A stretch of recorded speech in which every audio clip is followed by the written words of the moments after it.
आज हम technical section lecture 4 topic पढ़ेंगे एम्पलीट्यूड मॉड्यूलेटर्स। एम्पलीट्यूड मॉड्यूलेटर्स पढ़ने से पहले हम थोड़ा रिपीट करेंगे यहाँ पे मॉड्यूलेशन। मॉड्यूलेशन किस चीज़ को हम बोलते हैं? तो मॉड्यूलेशन, जैसा कि सर ने आपको प्रीवियस लेक्चर्स में मॉड्यूलेशन का कंसेप्ट पढ़ाया है, उसको मैं थोड़ा सा यहाँ पे बैकग्राउंड के लिए थोड़ा रिवाइज करूँ। मॉड्यूलेशन प्रोसेस एक है जिसमें हम मैसेज सिग्नल को, यहाँ पे आप डायग्राम से देख सकते हो, मैसेज सिग्नल को मॉड्यूलेटर के थ्रू पास करते हैं। ये मॉड्यूलेटर क्या करता है, यहाँ से कैरियर वेव को, कैरियर सिग्नल जो है उसके साथ इस मैसेज सिग्नल को सुपर इम्पोज करता है, और जो यहाँ पे हमारा आउटपुट निकलता है वो होता है मॉड्यूलेटेड सिग्नल। एक मॉड्यूलेटेड सिग्नल यहाँ पे हमें मिलती है जिसका एनवेलप यहाँ पे बनता है in the form of message signal. इस प्रोसेस को, जहाँ पे हमें मैसेज सिग्नल मॉड्यूलेट होती है मॉड्यूलेटर में, और आउटपुट पे हमें जो मॉड्यूलेटेड सिग्नल मिलते हैं उसको फिर हम ट्रांसमिट करते हैं, इस पूरे प्रोसेस को यहाँ बोलते हैं modulation. The process of changing the properties of a carrier signal with a modulating signal that contains information to be transmitted is known as modulation. अब मॉड्यूलेशन में जो ये डिवाइस यहाँ पे होता है इसी को बोलते हैं मॉड्यूलेटर। यहाँ पे जो डिवाइस यूज होता है उसको बोलते हैं मॉड्यूलेटर। और ये मॉड्यूलेटर डिफरेंट होता है, एफएम में डिफरेंट होता है, एएम में डिफरेंट होता है, और फेज मॉड्यूलेशन में डिफरेंट होता है। ये तीन टेक्निक्स है मॉड्यूलेशन के। एफएम में इसको बोलते हैं फ्रीक्वेंसी मॉड्यूलेटर, एएम में बोलते हैं इसको एम्पलीट्यूड मॉड्यूलेटर, और पीएम में बोलते हैं इसको फेज मॉड्यूलेटर। टॉपिक हमारा है एम्पलीट्यूड मॉड्यूलेटर। तो मॉड्यूलेटर को यहां सबसे पहले डिफाइन करेंगे, मॉड्यूलेटर होता क्या है। मॉड्यूलेटर एक इलेक्ट्रॉनिक सर्किट है जो सुपर इंपोज करता है लो फ्रीक्वेंसी इंफॉर्मेशन सिग्नल को, जो हमने डायग्राम में भी देखा है। ये जो मैसेज सिग्नल होती है ये लो फ्रीक्वेंसी इंफॉर्मेशन सिग्नल होती है। किस पे सुपर इंपोज करता है? हाई फ्रीक्वेंसी कैरियर सिग्नल पे। यहां से डायग्राम में फिर से देखेंगे, यहां पे जो कैरियर सिग्नल है ये हाई फ्रीक्वेंसी होती है इसकी। तो जब ये सुपर इंपोज करता है इसको, तो इससे क्या होता है, इससे कैरियर वेव की जो फ्रीक्वेंसी है वो सेम रहती है, लेकिन जो उसका एम्पलीट्यूड होता है, एम्पलीट्यूड मॉडिफाई होता है according to the amplitude of the message signal. ये क्यों करते हैं हम? For the purpose of transmission, ताकि जो हम ट्रांसमिट मैसेज करें, मैसेज सिग्नल जो लो एनर्जी सिग्नल है वो ट्रांसमिट करते हैं लॉन्ग डिस्टेंसेस को, इसलिए मॉड्यूलेटर यूज करते हैं। तो यहां पे मॉड्यूलेटर के टाइप्स है, based on which technique we are using. उसमें एम्पलीट्यूड मॉड्यूलेशन के लिए हम एम्पलीट्यूड मॉड्यूलेटर यूज करते हैं, एएम मॉड्यूलेटर। फ्रीक्वेंसी मॉड्यूलेशन के लिए हम फ्रीक्वेंसी मॉड्यूलेटर यूज करते हैं, और फेज मॉड्यूलेटर के लिए यहां पे हम क्या यूज करते हैं? Phase modulator. ये हमारे सिलेबस में नहीं है, ये दो टाइप्स हमारे सिलेबस में है, और पहला हम आज पढ़ेंगे इसमें amplitude modulator. Amplitude modulator use किस में होता है? यूज होता है एम्पलीट्यूड मॉड्यूलेशन में। जैसा मैंने आपको कहा, जब हम एम्पलीट्यूड मॉड्यूलेट करेंगे तो एम्पलीट्यूड मॉड्यूलेटर यूज करेंगे। ये क्या काम करता है? सुपर इंपोज करता है मैसेज सिग्नल को, मॉड्यूलेटिंग सिग्नल, जिससे हम बोलते हैं on to a carrier signal, जैसे मैंने आपको अभी डायग्राम में दिखाया। और जो इसका आउटपुट होता है, एम्पलीट्यूड मॉड्यूलेटेड सिग्नल होती है, वो फिर हम ट्रांसमिट करते हैं। जो हमारी जो ये मॉड्यूलेटेड सिग्नल है, मॉड्यूलेटेड सिग्नल को हम फिर ट्रांसमिट करते हैं, इस वाली सिग्नल को। ये जो मॉड्यूलेटेड सिग्नल है ये हाई एनर्जी सिग्नल होती है, इसको हम फिर लॉन्ग डिस्टेंस के लिए ट्रांसमिशन एंटीना थ्रू ट्रांसमिट करते हैं। तो ये था हमारा एम्पलीट्यूड मॉड्यूलेटर। अब इसकी डायग्राम अगर हम देखेंगे, डायग्राम में क्या है, यहां से मैसेज सिग्नल है, ब्लॉक डायग्राम है, यहां से मैसेज सिग्नल है, और कैरियर वेव, ये कैरियर वेव है हमारी, ये हाई फ्रीक्वेंसी है और ये लो एम्पलीट्यूड है। इसका एम्पलीट्यूड हाई है, फ्रीक्वेंसी हाई है, ये हाई एनर्जी है। ये हम रेजिस्टिव नेटवर्क के थ्रू पास करते हैं। रेजिस्टिव नेटवर्क क्या करता है? सुपर इंपोजिशन का काम यहां पे करता है। सुपर इंपोजिशन, वो इस मैसेज सिग्नल को इस पे सुपर इंपोज करता है। किस पे सुपर इंपोज करता है? कैरियर वेव पे। और जो इसका आउटपुट होता है वो फिर हम डायोड के थ्रू पास करते हैं। क्यों डायोड के थ्रू पास करते हैं? ताकि इनमें जो भी एरर्स हो, डायोड एरर डिटेक्शन करता है, एरर डिटेक्शन एंड रेक्टिफिकेशन यहां पे करता है डायोड। और इस डायोड के साथ कनेक्टेड है LC circuit. LC circuit tuning करता है, इंश्योर करता है जो ये कैरियर वेव की फ्रीक्वेंसी हो इसमें कोई चेंज ना आए। क्योंकि एएम मॉड्यूलेशन में हम क्या करते हैं, एएम मॉड्यूलेशन में हम मैसेज सिग्नल के एम्पलीट्यूड के अकॉर्डिंग फ्रीक्वेंसी सिग्नल, जो एक कैरियर हाई फ्रीक्वेंसी सिग्नल होती है, इसका एम्पलीट्यूड चेंज करते हैं, ना कि फ्रीक्वेंसी। और इसके आउटपुट पे, डायोड के आउटपुट पे फिर हमें मिलती है जो मॉड्यूलेटेड सिग्नल होती है, वही हमें डायोड के आउटपुट पे मिलती है। तो इस मॉड्यूलेटेड सिग्नल को ही हम फिर ट्रांसमिट करते हैं through transmitting antenna, transmitting antenna के थ्रू ट्रांसमिट करते हैं। तो ये ब्लॉक डायग्राम है, basic block diagram am modulator की। एएम मॉड्यूलेटर की ये बेसिक ब्लॉक डायग्राम है। इसके बाद एएम मॉड्यूलेटर के टाइप्स है। अब हम पढ़ेंगे एएम मॉड्यूलेटर के टाइप्स। इसमें जो पहला टाइप है वो है लो लेवल एएम मॉड्यूलेटर। दूसरा जो टाइप है इसका वो है हाई लेवल एएम मॉड्यूलेटर। अब इस low level modulator am modulator में क्या होता है, मॉड्यूलेशन जो टेक प्लेस करती है ये before the output of the final stage of transmitter. इसका क्या मतलब है, जो भी हमें मॉड्यूलेशन होती है यहां पे, जब मैं मैसेज सिग्नल को मॉड्यूलेटर में डालता हूं, उससे जो आउटपुट लेते हैं ये उतना स्ट्रांग नहीं होता है। यहां पे जो आउटपुट निकलता है वो उतना स्ट्रांग नहीं होता। इसको फिर एम्पलीफाई करते हैं, इसको पावर रेज करते हैं, फिर से एम्पलीफायर के एक एम्पलीफायर लगाते हैं यहां पे, फिर ट्रांसमिट करते हैं एंटीना के थ्रू।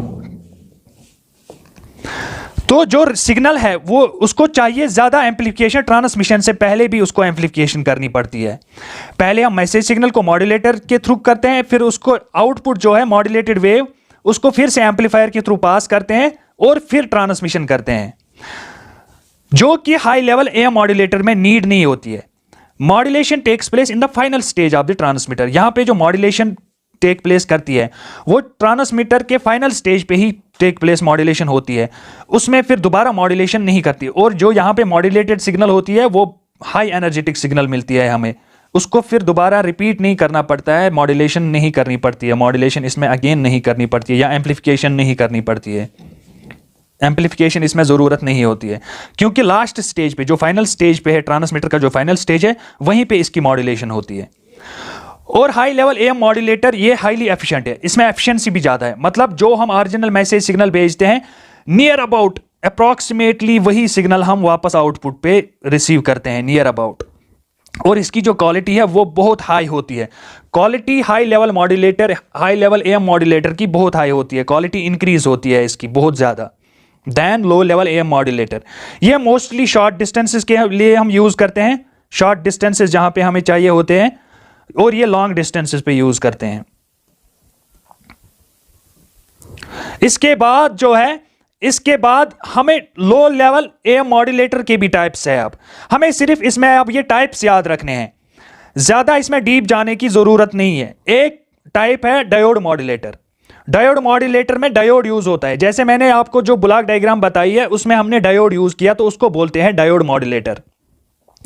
दूसरा टाइप इसका है ट्रांजिस्टर मॉड्यूलेटर। इसमें डायोड के बदले यहां पे जो रेजिस्टिव नेटवर्क होती है, रेजिस्टिव नेटवर्क के साथ यहां पे ट्रांजिस्टर लगता है, बस इतनी सी डिफरेंस है। डायोड के बदले यहां पे ट्रांजिस्टर लगता है, इसको ट्रांजिस्टर मॉड्यूलेटर बोलते हैं।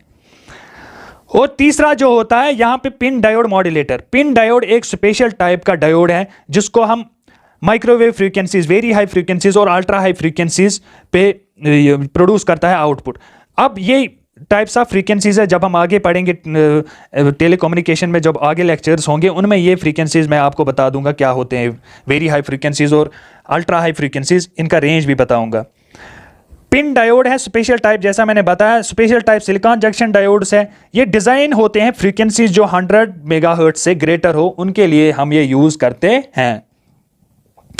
और चौथा टाइप जो है लो लेवल एएम मॉड्यूलेटर का, वो है डिफरेंशियल मॉड्यूलेटर। यहां पे डिफरेंस ऑफ फ्रीक्वेंसीज हम लेते हैं, तभी इसको बोलते हैं डिफरेंशियल मॉड्यूलेटर। ये फ्रीक्वेंसीज का डिफरेंस लेता है, उनको फिर सुपर इंपोज करता है, फिर उनको मॉड्यूलेट करता है, तभी इसको बोलते हैं डिफरेंशियल एम्पलीफायर्स।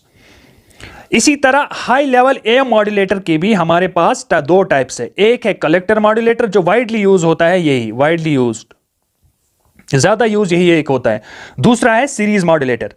जो आपका फॉर्मेट आएगा, अगर क्वेश्चन का इसमें फॉर्मेट भी बनेगा, मॉड्यूलेटर्स आपको दिए होंगे बहुत ज्यादा, आपको बोलेंगे बताओ ये किस टाइप का मॉड्यूलेटर है, एएम का है पहले या एफएम का है।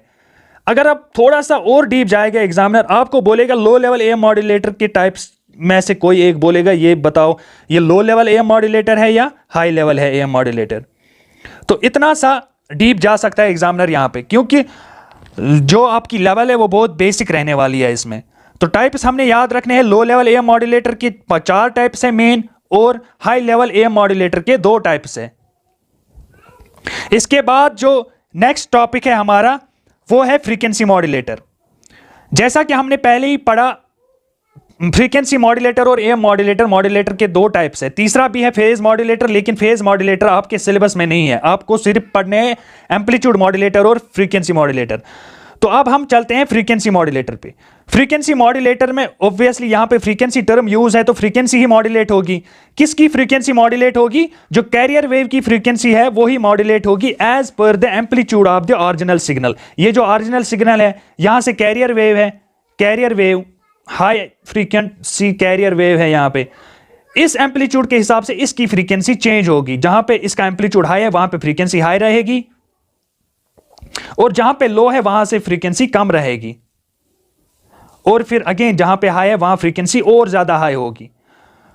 तो कैरियर वेव का पैरामीटर चेंज होता है यहां पे फ्रीक्वेंसी का पैरामीटर चेंज होता है कैरियर वेव का, तभी इसको फ्रीक्वेंसी मॉड्यूलेटर बोलते हैं। एनकोड करता है इंफॉर्मेशन कैरियर वेव की बाय वेरिंग, क्या वेरी करता है? उसकी इंस्टेंटेनियस फ्रीक्वेंसी, जैसा हमने यहां पे किया इंस्टेंटेनियस फ्रीक्वेंसी। जहां पे इसका एम्पलीट्यूड हाई था वहां पे इसकी फ्रीक्वेंसी ज्यादा आ गई आउटपुट में, जहां पे इसका एम्पलीट्यूड लो था वहां पे यहां पे लो है एम्पलीट्यूड, तो यहां पे ज्यादा फ्रीक्वेंसी ये कम फ्रीक्वेंसी आ गई, एंड वाइस वर्सा। तो जहां पे कम वहां पे कम फ्रीक्वेंसी, जहां पे एम्पलीट्यूड ज्यादा वहां पे ज्यादा फ्रीक्वेंसी। यूजेस कहां पे होते हैं इसके? फ्रीक्वेंसी मॉड्यूलेटर के यूजेस है रेडियो ब्रॉडकास्टिंग में। जब हम रेडियो से ब्रॉडकास्ट करते हैं, सॉन्ग्स करते हैं, प्रोग्राम्स करते हैं, तो उसमें हमें एफएम यूज होता है, फ्रीक्वेंसी मॉड्यूलेटर यूज होता है। टेलीकम्युनिकेशंस में, टीवी साउंड में यूज होता है, मोबाइल्स में यूज होता है, स्मॉल सिग्नल कंप्यूटिंग में यूज होता है। ये एग्जाम्पल्स अगर हम इसके पढ़ेंगे तो एफएम रेडियो है बेस्ट एग्जाम्पल जहां पे फ्रीक्वेंसी मॉड्यूलेटर यूज होता है। और यहां पे एक पॉइंट एक और याद रखना है आपको, एफएम रेडियो की जो फ्रीक्वेंसी रेंज जो रेडियो स्टेशन चलते हैं वो बिटवीन दीज 2 फ्रीक्वेंसीज चलते हैं, 88 एंड 108 मेगाहर्ट्ज। जैसे हमारा एक एफएम स्टेशन है 92.7, इसी तरह बहुत सारे एफएम स्टेशन चल रहे हैं इस फ्रीक्वेंसी रेंज में। इससे नॉइज रिडक्शन होती है, एफएम में बहुत ज्यादा नॉइज रिडक्शन होती है, मतलब नॉइज अनवांटेड सिग्नल्स को रिजेक्ट करता है, और म्यूजिकल इंस्ट्रूमेंट्स में एफएम यूज होता है।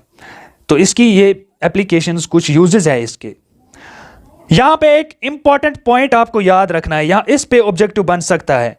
इस पे क्या ऑब्जेक्टिव बन सकता है? आप डॉन बुचला जो था, ये एक पर्सन था जिसने इंप्लीमेंट किया था एफएम म्यूजिकल इंस्ट्रूमेंट्स में उसने ये यूज किया था मिड 1960s में, 1960s में इसने ये यूज किया था। ये एक इंपॉर्टेंट पॉइंट है, यहां पे ऑब्जेक्टिव बन सकता है, पर्सन का नाम बन सकता है, या ईयर्स बन सकते हैं, या टेक्निक बन सकती है कौन सी उसने म्यूजिकल इंस्ट्रूमेंट्स किन इंस्ट्रूमेंट्स पे यूज किया था। यहां पे क्वेश्चन बन सकता है म्यूजिकल इंस्ट्रूमेंट्स, तो यहां पे ये इंपॉर्टेंट क्वेश्चन बन सकता है। दूसरा यहां पे एक और इंपॉर्टेंट क्वेश्चन बन सकता है, यहां पे frequency modulator are used for frequencies above, ये लिमिट आपको याद रखनी है। 40 ग्रेटर देन 40 मेगाहर्ट्ज से जो भी फ्रीक्वेंसीज है उनके लिए हम एफएम यूज करते हैं, एफएम मॉड्यूलेटर यूज करते हैं। और ये बेसिक ब्लॉक डायग्राम जो है यहां पे ये एफएम मॉड्यूलेटर की है, ब्लॉक डायग्राम एफएम मॉड्यूलेटर की है। यहां पे कैरियर वेव जो है, जब भी हमें मॉड्यूलेशन करनी पड़ती है हमें एक कैरियर वेव की जरूरत पड़ती है, जो high frequency high energy wave होती है, उसको यहां पे लोग जनरेट करता है क्रिस्टल ऑसिलेटर। एक डिवाइस है क्रिस्टल ऑसिलेटर जो जनरेट करता है कैरियर वेव। और यहां पे जो हम मैसेज सिग्नल है, मॉड्यूलेटिंग सिग्नल, उसको माइक्रोफोन से क्रिएट करते हैं। माइक्रोफोन मीन्स जो ये माइक्रोफोन्स हमारे मोबाइल्स में यूज होते हैं जहां से हम बात करते हैं। और क्या होता है, ये जो मैसेज सिग्नल होती है ये अनइवन पावर की होती है। जैसे मैंने बोला इसका एम्पलीट्यूड ज्यादा भी हो सकता है, कहीं पे कम हो सकता है, तो ये अनइवन पावर की होती है। अब यहां से कैरियर वेव जनरेट होती है, यहां से ऑडियो वेव, ऑडियो फ्रीक्वेंसी जो यहां लो सिग्नल जनरेट होती है, इनको हमने सुपर इंपोज करना है। तो पहले क्या करते हैं, इस अनइवन पावर को हम एक नेटवर्क में, एक प्री एम्पेसिस नेटवर्क में फीड करते हैं। ये क्या करता है, अनइवन पावर जो होता है मैसेज सिग्नल का, कहीं पे एम्पलीट्यूड कम है, कहीं पे ज्यादा है, मींस कहीं पे इसकी एनर्जी हाई है, कहीं पे लो है, तो इसको इक्वल पावर में कन्वर्ट करता है, एक होमोजीनियस पावर सिग्नल में कन्वर्ट करता है। इसी तरह यहां पे कैरियर वेव के साइड से बफर एम्पलीफायर है। बफर एम्पलीफायर एक बफर क्रिएट करता है, एक दीवार क्रिएट करता है between crystal oscillator and phase modulator, ताकि जो इसका कैरियर वेव का फेज है, फेज मीन्स किस एंगल से ये जा रही है, वो चेंज ना हो, वो बिल्कुल कांस्टेंट रहे, क्योंकि इसमें हमें चाहिए फ्रीक्वेंसी कांस्टेंट, फ्रीक्वेंसी वेव की, क्योंकि वही मॉडिफाई होगी as per the amplitude of the message signal. और यहां से जो प्री एम्फेसिस नेटवर्क का जो आउटपुट होता है, मैसेज सिग्नल इक्वल पावर में मिलती है, वो हम फीड करते हैं ऑडियो फ्रीक्वेंसी पावर एम्पलीफायर को। ऑडियो फ्रीक्वेंसी पावर एम्पलीफायर क्यों? क्योंकि यहाँ पे जो ये वेव है, ये ऑडियो फ्रीक्वेंसी वेव है। ऑडियो फ्रीक्वेंसी वेव्स क्या होती हैं, ये भी हम वेव प्रोपगेशन जब पढ़ेंगे उसमें हम पढ़ेंगे इनका फ्रीक्वेंसी लेवल क्या होता है, किस रेंज में होता है। तो ये पावर एम्पलीफायर इसको एम्पलीफाई करता है, फिर फेज मॉड्यूलेटर पे इसको सुपर इम्पोज करवाता है, किसके साथ? कैरियर वेव के साथ। और जो यहाँ पे अब जो आउटपुट निकलेगा उसको फिर से हम पावर एम्पलीफिकेशन करते हैं, मतलब उसकी एनर्जी और बढ़ाते हैं, और वही हमारी मॉड्यूलेटेड वेव यहाँ पे बन जाती है। आप देख सकते हो यहाँ पे फ्रीक्वेंसी ज़्यादा है, यहाँ पे फ्रीक्वेंसी कम है, यहाँ पे फिर से ज़्यादा है और यहाँ पे कम है। तो फिर ये क्यों होता है, ये वेरिएशन इन फ्रीक्वेंसी क्यों है? Because variation in the amplitude of the modulating signal. जो हमारा मैसेज सिग्नल है उसमें कहीं पे एम्पलीट्यूड ज़्यादा है, कहीं पे कम है, कहीं पे ज़्यादा है, कहीं पे कम है।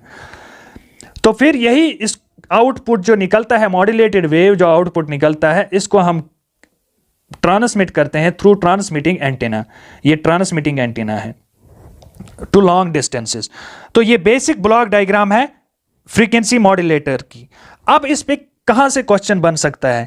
अगर आपके मन में भी ये सवाल है तो इसका जवाब मैं दे दूं कि बताओ जो कैरियर वेव है वो कौन सा डिवाइस यूज करते हैं हम एफएम मॉड्यूलेटर में जो कैरियर वेव जनरेट करता है? तो इसका डायरेक्ट आंसर बनेगा आपका क्रिस्टल ऑसिलेटर। क्रिस्टल ऑसिलेटर यहां पे कैरियर वेव जनरेट करता है।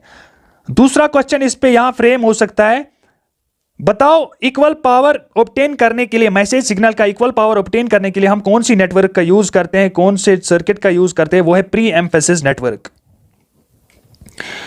ये मुझे इंपॉर्टेंट दो क्वेश्चंस यहां पे लगे तो मैं आपको बता दूं, ये क्वेश्चंस यहां पे फ्रेम हो सकते हैं।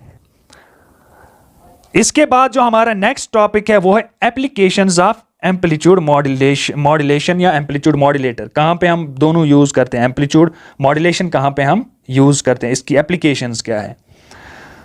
तो पहली एप्लीकेशन है ये टू वे कम्युनिकेशन में यूज होती है, जहां पे भी हमें टू एंड फ्रो ट्रांसमिट भी करना हो, रिसीव भी करना हो, वहां पे हमें यूज होता है एम्पलीट्यूड मॉड्यूलेशन। जैसे रेडियो सिस्टम्स में, जो रेडियो सिस्टम्स हम फायर स्टेशंस में यूज करते हैं या पुलिस फोर्स में यूज करते हैं कम्युनिकेशन के लिए, उनमें यूज होता है। सिटीजन बैंड रेडियो, जो लोकल इंडिविजुअल ये होते हैं स्टेशंस, कम्युनिटी स्टेशंस, जिनकी ज़्यादा ट्रांसमिशन नहीं होती है, शॉर्ट ट्रांसमिशन होती है रिसीविंग, ट्रांसमिटिंग से रिसीविंग एंड तक, उनमें हम यूज़ करते हैं एम्पलीट्यूड मॉड्यूलेशन। और मॉडेम्स वही डिवाइसेस होते हैं जो हमारे ब्रॉडबैंड के साथ आते हैं। ये मॉडेम्स क्या करते हैं? मॉड्यूलेशन भी करते हैं और डिमॉड्यूलेशन भी करते हैं। जब इनको ट्रांसमिट करना होता है तो मॉड्यूलेशन करते हैं, जब डिमॉड्यूलेशन करते हैं तो रिसीव करते हैं उस टाइम। तो रिसीविंग में डिमॉड्यूलेशन करते हैं, जब इनको ट्रांसमिट करना होता है तो ट्रांसमीटर्स का यूज करते हैं। That is why these are called modems, modulation, modulator, demodulator. और दूसरी एप्लीकेशन एम की कहां पे है? वॉइस कम्युनिकेशन में। अगर आपने देखा होगा एयरक्राफ्ट में जब भी पायलट अपने ग्राउंड क्रू से बात करता है पार्किंग वार्किंग के दौरान या इमरजेंसी के दौरान, वो करता है एम्पलीट्यूड मॉड्यूलेशन, उसकी एप्लीकेशन एक है, एम्पलीट्यूड मॉड्यूलेशन से होता है। तीसरा जो इसका यूज है ब्रॉडकास्टिंग ट्रांसमिशन में, रेडियो ब्रॉडकास्टिंग में, टीवी ब्रॉडकास्टिंग में ये होता है। ब्रॉडकास्ट करते हैं जब हम जनरल पॉपुलेशन के लिए बहुत सारे चैनल्स चलाते हैं, that is known as broadcasting, one to many broadcasting. And short wave bands में, लॉन्ग, मीडियम और शॉर्ट वेव बैंड्स में ये होता है यूज रेडियोज में। Pixels on TV screen were controlled using amplitude modulation in olden times. Pixels कैसे TV screen picture को quality बढ़ानी है, वो एम्पलीट्यूड मॉड्यूलेशन पुराने जमाने में यूज होती थी, अर्लियर टाइम्स में यूज होती थी। मॉर्स कोड एक यहाँ पे है सीक्रेट, जब इंफॉर्मेशन हम ट्रांसमिट करते हैं उसके लिए हम एक कोड यूज करते हैं, मॉर्स कोड यूज करते थे, अर्लियर टेक्निक है ये भी हेल्प किससे ये होता था? Transmit with the help of amplitude modulation. Amplitude modulation की हेल्प से ये मॉर्स कोड ट्रांसमिट होता था। मॉर्स कोड को यहां पे एक इंपॉर्टेंट पॉइंट है, सैमुअल मॉर्स ने इन्वेंट किया है। सैमुअल मॉर्स ने इसमें हमें डॉटेड और डैशेस में हम अल्फ़ाबेट्स को रिप्रेजेंट करते हैं। ऑल 26 अल्फ़ाबेट्स को डैश या डॉट में रिप्रेजेंट करता है। डिफरेंट कॉन्फ़िगरेशन यूज़ करते हैं, कभी 2 डैश लगाएंगे, कभी 1 डैश लगाएंगे, कभी 2 डॉट लगाएंगे। इस तरह ये हम इंफॉर्मेशन एनकोड करते थे, सीक्रेट बनाते थे, उसको फिर ट्रांसमिट करते थे। 6th इसकी जो एप्लीकेशन है एम्पलीट्यूड मॉड्यूलेटर की है वो है नेवी डिस्पैच। नेवी जब अपने शिप से ग्राउंड स्टेशंस को कम्युनिकेट करती है तो एम्पलीट्यूड मॉड्यूलेशन उसमें भी यूज़ होते हैं। या पुलिस रेडियो सिस्टम, जैसे मैंने आपको इससे पहले भी बताया, पुलिस वाले जो रेडियो यूज़ करते हैं, रेडियो सेट्स यूज़ करते हैं, एक चौकी से दूसरी चौकी या एक नाके से दूसरे नाके या एक पुलिस स्टेशन से दूसरे पुलिस स्टेशन तक कम्युनिकेट वो जब करते हैं तो वो भी एम्पलीट्यूड मॉड्यूलेशन का यूज़ करते हैं। These were some important applications of amplitude modulation. अब इसके बाद हम पढ़ेंगे आज का लास्ट टॉपिक, वो है एप्लीकेशंस ऑफ फ्रीक्वेंसी मॉड्यूलेशन। पहली जो एप्लीकेशन इंपॉर्टेंट है इसकी वो है रेडियो ब्रॉडकास्टिंग। तो रेडियो ब्रॉडकास्टिंग में AM भी यूज होता है और FM भी यूज होता है, लेकिन वाइडली सबसे ज्यादा यूज क्या होता है? FM, 2 वे कम्युनिकेशन में। यही जहां पे हमें रिसीव भी करना होगा, ट्रांसमिट भी करना होगा, उसको बोलते हैं 2 वे कम्युनिकेशन। दोनों जिसमें एक साथ करनी होंगे उसको बोलते हैं 2 वे कम्युनिकेशन। उसमें रेडियो ब्रॉडकास्टिंग आती है, मोबाइल कम्युनिकेशन होती है, FM यूज करते हैं। टेलीविजन की साउंड जो होती है उसको ट्रांसमिट करने में भी FM यूज होता है। सैटेलाइट टीवी, जो हमारे डिश टीवीज है, सैटेलाइट टीवीज, वो यूज करते हैं फ्रीक्वेंसी मॉड्यूलेशन का। इसके बाद जो पर्सनल FM ट्रांसमीटर्स होते हैं वो भी यूज करते हैं फ्रीक्वेंसी मॉड्यूलेशन का। रेडार्स में यूज होता है, सेस्मिक प्रोस्पेक्टिंग में यूज होता है, और टेलीमेट्री। टेलीमेट्री जब स्पेस क्राफ्ट्स होते हैं, स्पेस क्राफ्ट्स ग्राउंड स्टेशन को कम्युनिकेट करते हैं थ्रू टेलीमेट्री, ग्राउंड स्टेशंस तक कम्युनिकेट करते हैं थ्रू टेलीमेट्री। मीन्स ये रिमोट स्टेशंस होते हैं। ट्रांसमिटिंग स्टेशन रिमोट होता है और रिसीविंग स्टेशन ग्राउंड पे होता है, तो उसमें टेलीमेट्री में FM का यूज होता है। इसमें नॉइज रिडक्शन है कम और वेवलेंथ भी इसमें ज़्यादा होती है, फ्रीक्वेंसी भी हाई होती है, इसीलिए ये लॉन्ग डिस्टेंस में यूज़ होता है। मैग्नेटिक टेप रिकॉर्डिंग सिस्टम्स में यूज़ होता है FM। Monitoring newborns for seizures. तो जो न्यूबॉर्न बेबीज होते हैं उनको कुछ टाइम के लिए मॉनिटर किया जाता है कि इनमें सीजर्स तो नहीं है। किससे मॉनिटर किया जाता है? EEG, इलेक्ट्रोएन्सेफेलोग्राम। ये क्या है? ये एक डिवाइस है EEG जो मेजर करता है electrical activity of the brain. Brain की इलेक्ट्रिकल एक्टिविटी, क्या ब्रेन हमारा एक्टिव है। जो न्यूबॉर्न्स होते हैं इनको मॉनिटरिंग के लिए कुछ टाइम में हॉस्पिटल में रखते हैं ताकि इनका वेलबींग देखा जाए। और लास्ट जो यहाँ पे एप्लीकेशन है वो है साउंड सिंथेसिस। साउंड सिंथेसिस, जहाँ पे भी हमें साउंड प्रोड्यूस करनी होगी, जैसे म्यूजिकल इंडस्ट्रीज में होता है, साउंड्स, डिफरेंट साउंड्स प्रोड्यूस होती है, वहाँ पे हम FM यूज़ करते हैं। अब एक एक्स्ट्रा पॉइंट यहाँ पे आप याद रखना, FM जो है इसके 2 टाइप से, एक है नैरो बैंड FM, दूसरा है wide band FM। Narrow band हम कब यूज करते हैं? जब हमें स्पेक्ट्रम एफिशिएंसी चाहिए, मीन्स जब हमें बैंड विड्थ की रिक्वायरमेंट बहुत ज़्यादा हो, बैंड विड्थ एफिशिएंसी चाहिए, मतलब हम कम से कम बैंड विड्थ में ज़्यादा से ज़्यादा इंफॉर्मेशन ट्रांसमिट करें। और जब हमें क्वालिटी बेटर चाहिए, जब हमें सिग्नल की क्वालिटी, जो सिग्नल हम ट्रांसमिट कर रहे हैं उसका क्वालिटी अच्छा होना चाहिए, अगर हमें वो ज़रूरत है तो उसके लिए हम वाइड बैंड FM यूज़ करते हैं। यहाँ पे नैरो बैंड FM में कुछ ही बैंड विड्थ मिलती है, उसी में हमें बहुत सारी ये जो इन्फॉर्मेशन है वो हमें ट्रांसमिट करनी होती है। यहाँ पे जैसे नाम से ही पता चलता है वाइड बैंड है, जो बैंड विड्थ होती है, फ्रीक्वेंसी रेंज होता है वो बहुत बड़ा है, उसमें मतलब हाई क्वालिटी वीडियोस जा सकते हैं, जैसे हाई डेफिनेशन वीडियोस, HD। तो ये था लेक्चर नंबर 4 आपका। ये कुछ टॉपिक्स थे लेक्चर नंबर 4 में हमने जो कवर किए हैं। करते हैं रैप अप इस वीडियो को इधर ही। इंशाल्लाह अगले लेक्चर में मिलेंगे with more topics in this chapter only. Thank you, have a nice